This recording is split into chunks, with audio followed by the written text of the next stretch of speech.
예. 이재명 후보는 하여튼 모두 발언서부터 오늘은 작심하고 나왔던 것 같아요. 네네. 뭐 정치 외교안보긴 하지만 이 김문수 후보가 결국은 이제 내란 세력들의 집권 연장을 획책하는 네. 그런 대리인이다라고 하는 점을 계속 부각시키기 위해서 오늘 그 부분들에 대한 질문을 집중했어요. 네, 그 두 번째 영상 들어보시죠. 저한테 발언권이 이제 생겼으니까 제가 좀 시작해 보겠습니다. 오늘은 저는 가급적 김문수 후보님과의 논쟁을 좀 끌어가고 싶어요. 제일 중요하니까요. 이 시대의 가장 중요한 과제는 역시 내란 극복이다, 그런 생각이 듭니다. 윤석열 대통령은 권력을 독점하겠다, 자신들의 부정 비리를 막겠다, 이런 일념으로 계엄을 선포했죠. 결론적으로 한번 물어보겠습니다.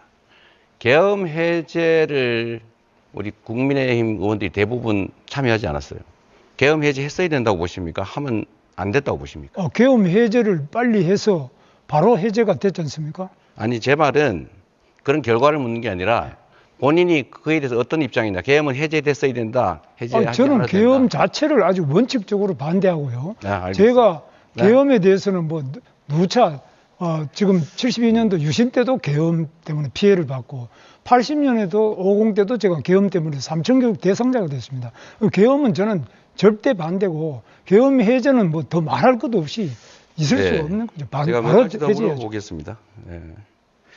우선은 그 국회에서 국무위원들 사과할 생각 없느냐, 기립해서 사과해라 그랬을 때 유일하게 일어나지 않으셨거든요. 사과할 생각이 없었던 겁니까? 그런 방식의 사과도 아니고 그냥 그거는 일종의 그런 군중 재판식으로 그 어떤 국무총리를 불러내 가지고 서영교 의원이 사과를 하라 그러면 사과를 했는데 저를 국무총리가 4번이나 했습니다. 사죄의 절을. 그런데 자리에 앉아 있는 의원들이 더불어민주당 중심으로 해서 전부 고함을 지르면서 전 국무위원들이 일어나서 100배 사죄를 하라든지 이거는 일종의 네. 폭력이지. 그거 사과도 아니고 국회도 아니죠. 그런 식으로 하면 안 되죠. 사과할 마음은 있었습니까?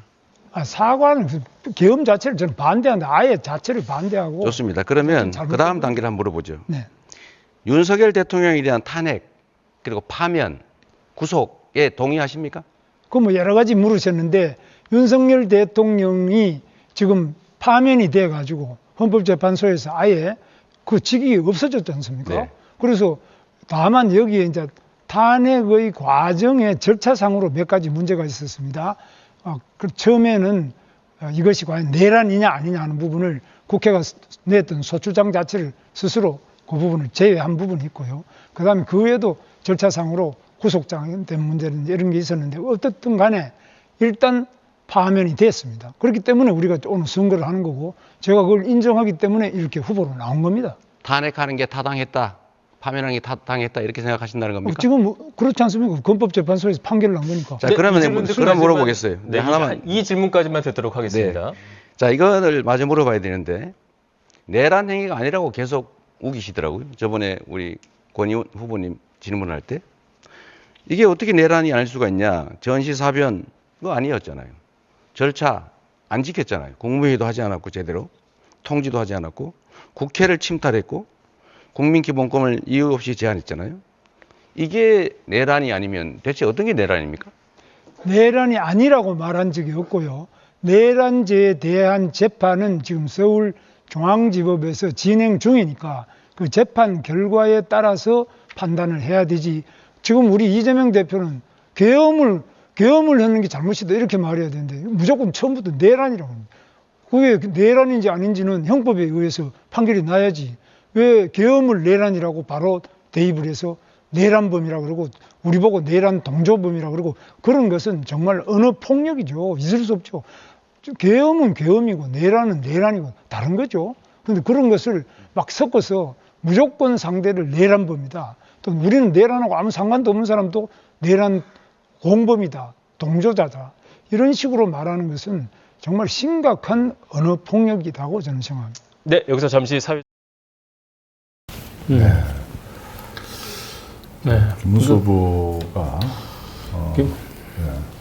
내란 문제에 대해서는 또 여전히 또 저런 스탠스를 보이는 네, 저건 사실 이제 이재명 그 이제 후보가 사실 노렸던 바예요. 네. 그러니까 김문수 후보가 사실상 뭐 윤석열을 탈당시켰다고 했지만 여전히 그 12.3 계엄에 대해서 명확한 이제 이 반성 그리고 제대로 된 사과를 하고 있지 않다라고 하는, 그리고 사실 내란이라고 얘기하는 것은 계속 그 인정하냐라고 얘기했을 때 이걸 자꾸 법원에 책임을 떠넘기거든요. 그렇죠.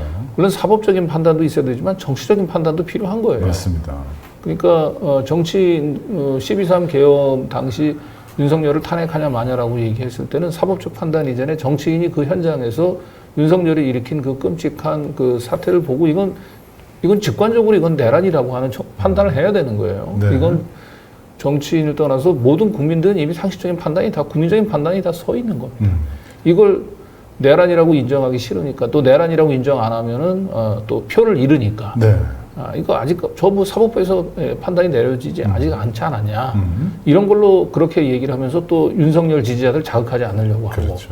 굉장히 비겁한 답변인데 결국 저런 김문수 후보의 답변을 통해서 중도 확정이라고 얘기하는 건 가능하지 않은 거예요. 네. 오늘 뭐 가장 비겁한 김문수의 모습, 그리고 내란 세력들하고 절연하지 못하고 여전히 끌려다니고 있는 그들을 의식하고 지금 있는 김문수의 모습을 그냥 적나라하게 보여줬던 저런 장면이 아닌가 싶어요. 질문 자체가 이제 본질적으로 그거죠. 윤석열이 네가 대통령 되면 윤석열이 다시 살아나는 거 아니냐라는 질문에 대해서 김문수는 정확한 답을 못한 거예요. 네. 그러니까 국민들이 지금 궁금해하는 것에 대한 답변을 못하고 구렁이 담 넘듯이 넘어가려는 그 모습이 국민들에게 실망감을 준 겁니다. 네. 그게 오늘 핵심인 것 같아요.